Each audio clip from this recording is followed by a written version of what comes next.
The glass doors of Terminal C slid open with a soft hiss, and Maya Chen strode through carrying nothing but a leather briefcase and her first-class boarding pass. At 38 years old, she had built next-gen technologies from a garage startup into a $5 billion empire. Today was supposed to be simple. Board Flight 447 to Seattle, finalize the partnership with Skyward Airlines, change the future of in-flight connectivity forever. She handed her boarding pass to the gate agent, a young woman who smiled and waved her through. Maya walked down the jetway, her heels clicking against the metal floor. The flight attendant greeted her warmly, directing her to seat 2A. She settled in, pulled out her tablet, and began reviewing the contract one final time. "Excuse me, ma'am." Maya looked up. A security guard stood in the aisle, his hand resting on his belt. Behind him stood another guard, this one larger, arms crossed over his chest. "Yes?" Maya asked, her voice calm but curious. "We need you to come with us," the first guard said. His name tag read Wilson. "Is there a problem?" Maya asked, setting down her tablet. "Just need to verify some things." "Please gather your belongings and follow us," Wilson said, his tone leaving no room for discussion. Maya felt the eyes of every passenger in first class turn toward her. She looked at the flight attendant, who suddenly seemed very interested in her clipboard. "I have a valid ticket. I've already boarded. What exactly needs verification?" "Ma'am, you can either come quietly or we'll have to escort you," the second guard said, stepping closer. The temperature in the cabin seemed to drop 10 degrees. Maya knew exactly what was happening.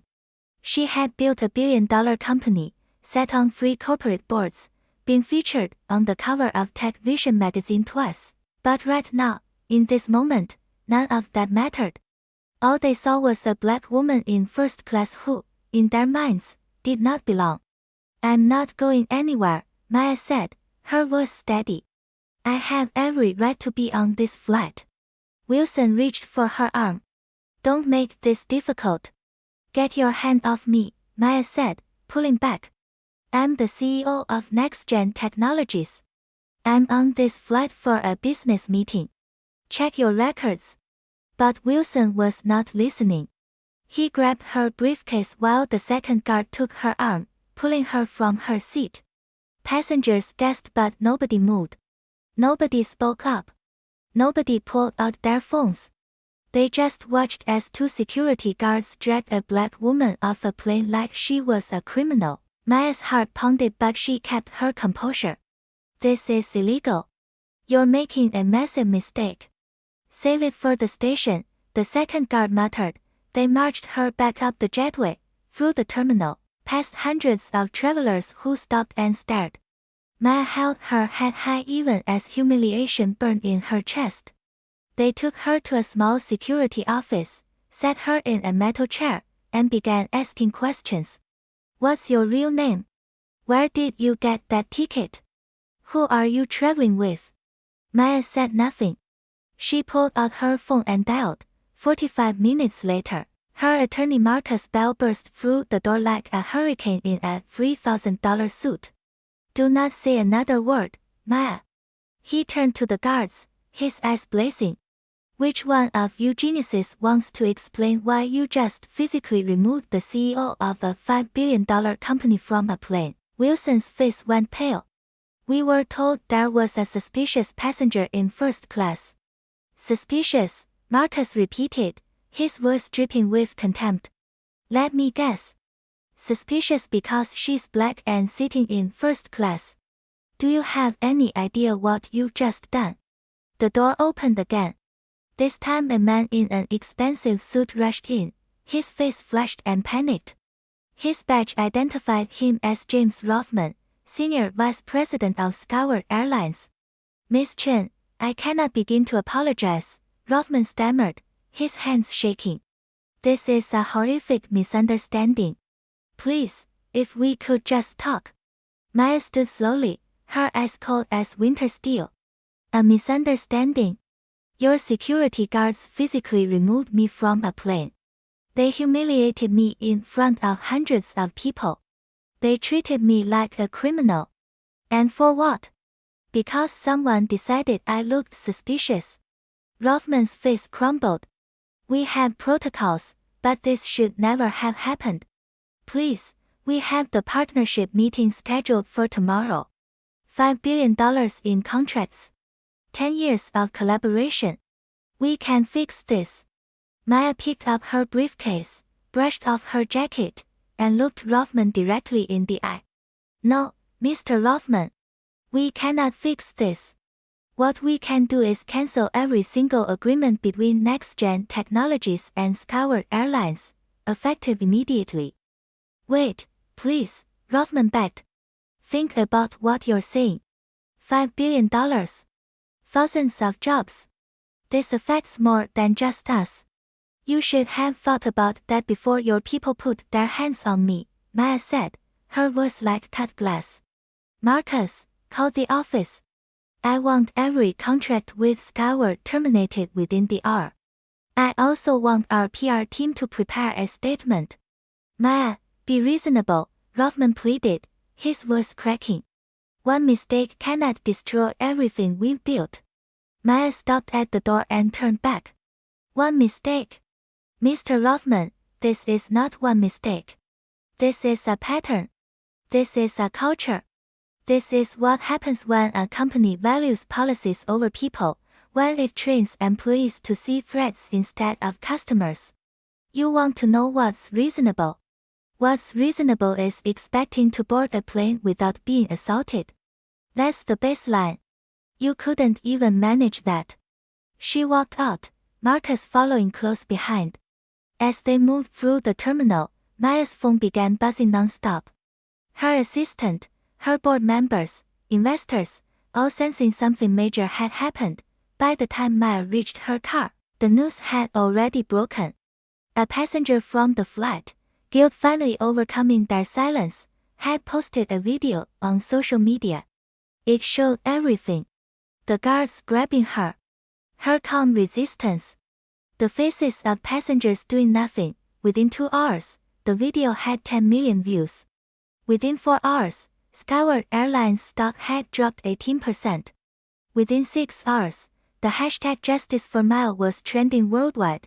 Maya sat in her downtown office, watching the storm unfold on multiple monitors. Her chief operating officer, Lisa Park, stood beside her, arms crossed. Skyward's CEO is calling every 5 minutes, Lisa said. They're offering everything. Public apology, policy changes, diversity training, 50 million in community investments. What do you think? Maya asked, though she already knew her answer. I think they're scared, Lisa said. I also think words are cheap. They had 100 chances to do the right thing before this happened. They chose not to. Maya nodded slowly. Call Victor Santos at Pacific Sky Airlines. Tell him I want a meeting tomorrow morning. Lisa's eyes widened. Pacific Sky. They're Skyward's biggest competitor. Exactly, Maya said, a small smile playing at her lips. If Skyward doesn't value our partnership, I'm sure Pacific Sky will. The meeting happened at dawn in a penthouse conference room overlooking the city. Victor Santos, CEO of Pacific Sky Airlines, listened as Maya laid out her proposal. The same $5 billion deal, the same technology integration, the same 10-year partnership. Just a different airline. Why us? Victor asked, his fingers stippled beneath his chin. Because I did my research, Maya said, sliding a folder across the table. Your diversity numbers are not perfect, but they're honest. You have black pilots, black executives, policies that actually mean something. You're not just checking boxes. You're building something real. Victor opened the folder, scanned the documents, and looked up with genuine respect in his eyes. Miss Chen, Pacific Sky would be honored to partner with next-gen technologies. They shook hands as the sun rose over the city, painting everything in gold. The announcement came that afternoon. Maya held a press conference, her entire executive team standing behind her. Cameras flashed as she approached the podium.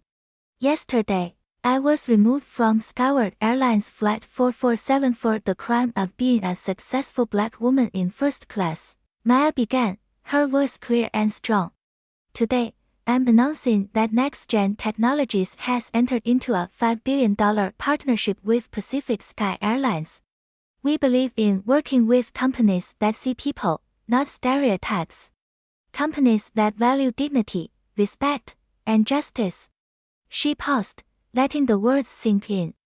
This is not about revenge. This is about accountability.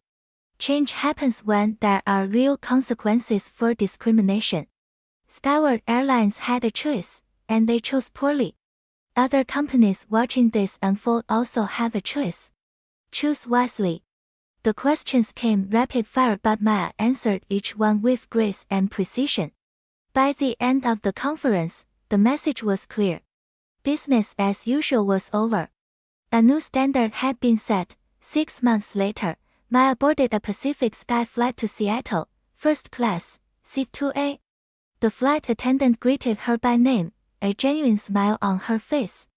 Maya settled into her seat, pulled out her tablet, and began reviewing contracts for the next big deal. As the plane lifted off, she looked out the window at the city below, the patchwork of lights and possibilities. The fight was not over. It never really was. But today, right now, justice had won a round, and that was enough to keep fighting for tomorrow.